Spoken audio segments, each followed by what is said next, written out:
What's going on, everybody? Eric Lindquist at Stochastic here on the Odd Chopper channel, coming to you with another edition of Liddy's Leans, Likes, and Locks. Hit that like button, subscribe button, and notification bell as we get going. Goes a long way for me on this video. Goes a long way for you. You become a prize whenever great content is going live here at our little neck of the YouTube woods. Guys, relax. I got you. Everything's going to be okay. I know that there were some people in the comment section really upset about Trey Jones, and I get it. That was a lock. That was unfortunate, but you signed up for the premium Discord. The Ben Simmons play was just a smash on Tuesday. Plus 750 for some people, plus 900. Somebody had a plus 1100. I don't know where they were betting if they found that number, but congratulations to them. What an unbelievable play that was. If you want to sign up for that Discord, first week's completely free. Completely risk-free for you guys to try that out. Take advantage of that Discord while it's going. Also, DK, hey, I have the hat. It was in the mail from a couple weeks ago. I hadn't even opened the box. I don't work for DraftKings in any way, shape, or form, but I want you to bet $5, get $200 here because I am about bonus bets. I'm about giving you guys great opportunities to make a ton of money. I don't know why I'm not breathing today, but check out DraftKings right now. Call 1-800-GAMBLER if you have a gambling problem. There you go. Done, set, we're ready to ride. We're in the middle of like all of the bets. Domantas Sabonis got ruled out of the middle of nowhere for Sacramento. Thank God I didn't bet Sacramento tonight. Was looking at Domantas Sabonis props. Obviously, that was locked in last night. Those are voided. Nothing to see. Nothing to worry about here yet. Gonna just be watching Jalen Brunson until he gets over the finish line. He had 16 and a half, so that's good. But guys, got lots to get to. Lots to get to. 5-gamer. Gonna be pretty concise with this one. Let's get to the picks. Thursday begins with early afternoon basketball. Bulls, Pistons at Little Caesars Arena. Pizza, pizza. And in the words of Queen, is this the real life? Or is this just fantasy? Because pretty sure our golden goose, Bojan Bogdanovic, like him a lot, is playing our adopted son, our new boy, Zachariah Levine. I don't think people call him Zachariah, but I wanted to. It's fantasy, baby, but I'm very, very here for it. Of course, we've been all about Bojan for ages, besides the I haven't played him in ages, it is. Besides the 3-point prop the other night, it was like a week ago. And of course he hit it because he's a god amongst mere mortals. But Chicago isn't the worst spot to consider backing him in this spot. 21.5 with standard juice on that points prop. Not a rush to the window you need to play it kind of number, but it's minorly intriguing, so wanted to bring it up. He's had a few days off from a non-COVID illness. Should be rested, ready to rock. Played 36 minutes last time out. Looks decent for him. Speaking of the Bulls, though, DeMar DeRozan is back in the saddle again. And that means Zach LaVine's points prop plummeted away from the upper 20s that got us away from him in the first place, down to a more manageable 25.5. Now, I did bet him that first game. 28.5 didn't matter. Went for infinity. It was beautiful. To infinity and beyond. But now he's come crashing back down to earth. That was a space joke. Now he's gone 1 for 8 in his past, 2 from 3. But that's not why I'm shying away from this number. No, the main reason is I like the over of 3.5 threes currently posted at plus 124. It's a value-laden thing. Now, Eric, there's a 2.5 posted on DK at minus 175. Why, yes, there is. But there's a plus 124 on FanDuel that grades out so nicely for me that I just have to be clicking it over there.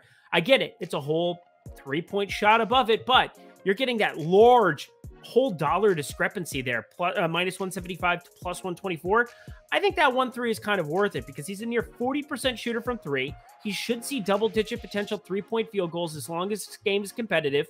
A brutal Detroit defense on the other side of it. DeRozan been creating for Levine quite a few times in recent weeks. That's why we call it value, baby. So a like right off the bat to start off our day with our new boy. We're going to be flashing the new girlfriend in front of our old girlfriend. We still love them both. We still love them both. It's just the way it is. Guys, be smarter than that.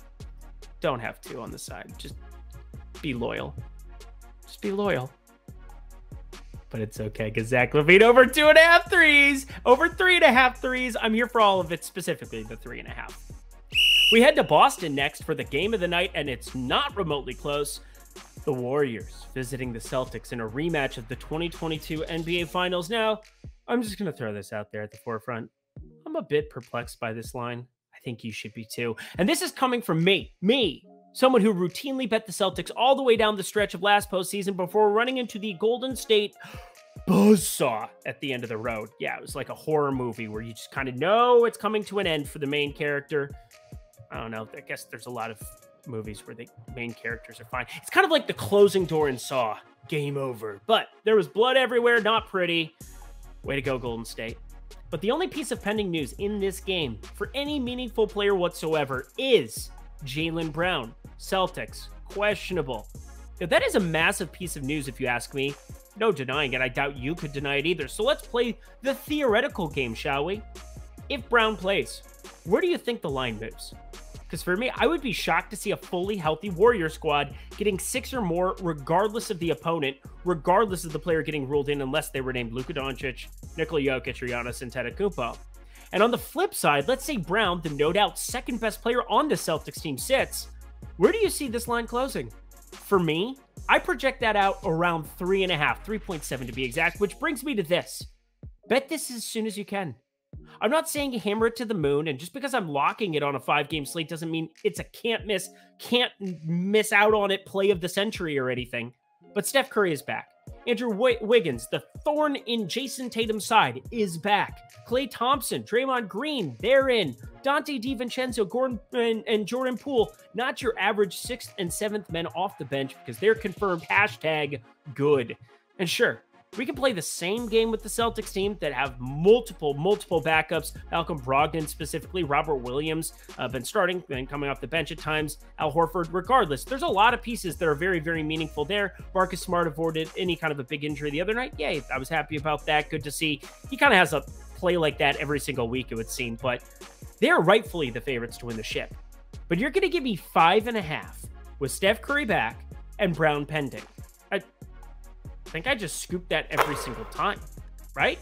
They shoot the 3 at such a ridiculous clip. There are high variance scenarios for this game, large range of outcomes where they get hot, they get cold, lots of things like that. But again, you're giving me 5.5 with Brown pending. Lock button plus 5.5. It's partially based on data. Partially, I got my ass handed to me by this exact same team at the tail end of last year thing. And partially, where does this line move if Brown is out thing? Multiple things at play. But I think you fire it up before it's gone, friends. Warriors, the defending champions, getting 5.5 on the road in Boston. Lock button for Thursday. Look at that beautiful, distinguished gentleman on your screen. He's giving you a thumbs up to bet $5 to win $200 in bonus bets at DraftKings Sportsbook. Plus $5 on any wager in any market. Take advantage of it now. Look at that beautiful Scan Me thing. We're really, really refined here at OddsShopper. We have Scan Me QR codes. What is this, a diner during COVID? This is incredible stuff. I love to see it. Things you'll love to see that. If you have a gambling problem, call 1-800-GAMBLER, no doubt about it. But, guys, DraftKings, $200 in bonus bets just for betting $5 on anything you want. Just make sure it closes out between now and, like, this century. That would be awesome, because then you can get that $200 immediately. Sign up. Take advantage. If you haven't seen DraftKings Sportsbook yet, you're missing out. All right, y'all, back to the picks. The Timberwolves playing in Denver as we speak. They just tipped off, so if you guys want to know what time I record these usually every single day, there you go. Little clue. The people who want me to post picks. I will post my picks in the premium Discord every single day. You can track them to your heart's content. I just can't recap things that are going underway right now. Just wanted to get that out there again for the umpteenth time. But anywho, Minnesota going back to Minneapolis Thursday. Going to be hosting Toronto. Kind of a tough spot to evaluate as of now because, well, they're playing now. But we have lines. Hey, we have lines. Check it out. Raptors played in Milwaukee Tuesday. They lost. They came off of a nice overtime W against the Knicks. Back-to-back there. But now they're well-rested and just hanging out in Minneapolis. Hard to get in much trouble in Minneapolis. I'm just throwing it out there. That's where I'm kind of from. South Dakota. Went to Minneapolis all the time growing up. Go there a lot. Nice spot. If you're a family of 4.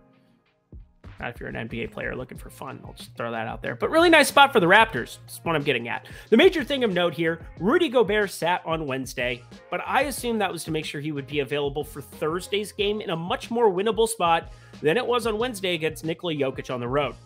Just one man's opinion. But my opinions are kind of why you're watching this video right now. So there you have it. I think Gobert plays. And if he doesn't, who cares? Zero chance I'm backing this Wolves squad that could be also without Anthony Edwards. He was questionable. He ended up playing. He's got this hip deal that's lingering, and I'm starting to get super concerned about it as a fan, you know, because if he gets hurt, well, like the White Stripes song goes, I just don't know what to do with myself. Just kidding, I'll cry. That's what I'll do with myself. But this is a clear-cut bet Toronto spot. I don't even care that the game just started. I don't even care that the game just started here for the Wolves like 2 seconds ago. There is a line on DraftKings.com for whatever reason already, and I am betting it right now at 2.5 because there are too many question marks on the Minnesota side. Their talent amongst them, that I have to go with the fully healthy Toronto side. Easy like, easy play, easy for me to move to the next game and quit making a fool of myself on this video. No spreads out early for a lot of games, and this is kind of one of them. Well, just 2 games, really. Do we have the spreads for everything else? I think we do. This might be the only one entirely that I was breaking down where I don't have at least some kind of numbers to be looking at, but that's because there's 2 huge pieces of going on down here in the desert. Brooklyn visiting Phoenix. After a 1-game absence, Kyrie Irving expected back. He is listed as probable. And on the other side at point guard, the point god, Chris Paul, questionable to return in what would be his first game action since January 6th. It's been a minute. Also been a minute since I despised something, so as we started the night off with like, I'm going to keep this one short. There's no line out here yet because the books still value Chris Paul as an elite player. And I think he can be solid and serviceable, but he's a 37-year-old, 6-foot flat. He's more like 5'11". I've stood next to the guy, but limited athleticism at this point in his career. Kind of never really had it compared to his counterparts. He's still crafty, still can play the game of basketball. I'm not saying that. I know his plant-based diet, his strict regimen. They've added a couple of years to his career, no doubt about it. But I've generally been betting against the Suns team more than most over the last year and a half. And I think because there's just value attached to it. They've been a good regular season team at times. I bet them against the, Dallas. I bet Dallas pretty heavily in the playoffs last year. That's a conversation for a different day. But they're starting to show their true colors without Devin Booker here. They need Devin Booker here. He's not playing basketball on Thursday, but it's not a guarantee where this number opens. I'm going to just lean the Nets money line for now. Revisit this one in the AM. That's the morning. I don't know why I said it like that, but I will say, I think it opens in the 7-8 range if Paul is ruled in, and that would create some value because I don't really care. And the last game of the night, a perfectly healthy Sixers squad, and I am quite pleased with them at the moment, against the Portland Trail Blazers. Oh, baby, it was nice to cash a nice, easy ticket, a 3-in-1 day. Yeah, the Trey Jones thing still. Trey Jones, who? Trey Jones, a guy I probably don't want to bet anymore. But either way, he had all the shots, all the opportunity. No hashtag regrets. No doubt about it. I've done a lot of hashtags on this. Why don't we talk about the actual basketball at hand here? But Philadelphia, they cashed a nice, easy ticket. Still can't believe they were getting 1.5 points with a clearly bubble-wrapped PG-13 out there for the Clippers. But hey, we'll take it. And I think we're going to be taking it again here on Thursday. In fact, we're going to be taking a lot because I love this spot for them. You have a perfectly healthy Portland team on the other side of it here. Nurkic going up against Embiid. But I'm just saying, I'm liking the camaraderie, the synergy that we're starting to see between James Harden and Joel Embiid. And maybe I'm biased because I just cashed a nice ticket for the 76ers last time out. But this is a basketball team that just on paper looks really, really nice. Tobias Harris playing some decent minutes. You've got Tyrese Maxey back in the fold. He's been emerging. I think he'll start getting himself back on track here very, very shortly too and have some massive upside games soon. Why not against Damian Lillard, Anthony Simons and company here? I have no problem with it, but this is just another, I don't understand this line kind of situation because I value this 76ers team obviously higher than the books do. They just showed it out against LA, and I know it's a 1-game sample size, but I think you want to be early to certain trends, and I'm not a big trends guy in any way, shape, or form. You won't hear me say, oh, they've won 4 of their last 5 as something that actually matters in my analysis. What matters in my analysis is James Harden, his value ranking on dunks and threes. When you look at Joel Embiid, his EPM, when you're looking at them, they are 95th, 99th percentile type basketball players, respectively.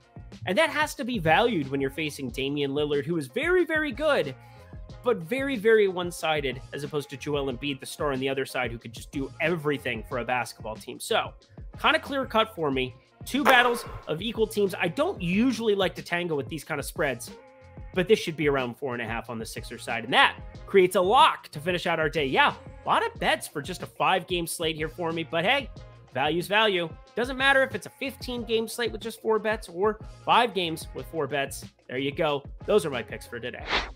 And that does it for another edition of Lindy's Leans, Likes, and Locks. Let me know in the comment section below what you think of my plays. If there's any plays you just can't live without for Thursday, something that you could make a case for. I'm always watching, guys. I'm always taking a look at those. A couple of those, Sabonis didn't even end up playing, so jokes on us to a certain extent, but no jokes here when it comes to DraftKings.com. Bet $5, win $200 in bonus bets. If you have a gambling problem, call 1-800-GAMBLER now. Guys, coming back to you on Friday before I take the weekend off. I'm actually going to be going to Palm Springs to go watch a little golf. A little bit of a American Express Championship out there in the desert. So I'm going to be going, watching the old golf. I'll be back with you guys, though, on Sunday night, covering Monday's slate. Until then, you got Eitan Shander, my dude. Make sure you give him some love. Hit the like button. Check out his videos. Until then, I'm Eric Lindquist. Best of luck in the NBA streets on Thursday.